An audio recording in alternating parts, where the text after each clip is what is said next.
Heboh! Pernikahan beda agama digelar di Semarang, mempelai wanita yang berjilbab ikut pemberkatan di dalam gereja. Jagat dunia maya digemparkan dengan pernikahan beda agama yang terjadi di kota Semarang. Video yang diunggah di TikTok oleh akun @sacha_alia di kota Semarang itu bahkan mendapat banyak tanggapan oleh publik. Dalam video yang diunggah @sacha_alia memperlihatkan sepasang pengantin menjalankan prosesi perikanan, di mana mempelai wanita mengenakan jilbab, dan sang pria menggunakan jas hitam. Tepat di tengah mereka ada seorang pastor. Menanggapi hal tersebut, Ahmad Nurholis, konselor pernikahan beda agama yang sekaligus menjadi saksi dalam pernikahan beda agama tersebut, angkat bicara.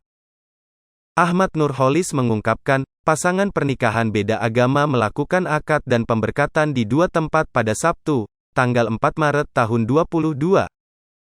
Akad dilakukan di sebuah hotel kota Semarang dan dilanjutkan pemberkatan di gereja St. Ignatius Krapyak. Kemarin mereka akad dan pemberkatan di tempat berbeda, pemberkatan. Lebih lanjut, Nurholis menerangkan pasangan beda agama yang tengah viral di jagat media sosial tersebut, telah melakukan konseling pernikahan yang cukup lama sekitar 2 tahun. Nurholis mengaku, dirinya telah mendampingi pernikahan beda agama sebanyak 30 kali lebih. Menurutnya, pasangan pernikahan beda agama di kota Semarang juga bukan kali pertama yang ia dampingi. Sudah banyak pasangan pernikahan beda agama yang mengikuti konseling dan saya dampingi, jadi ini bukan kali pertama, imbuhnya.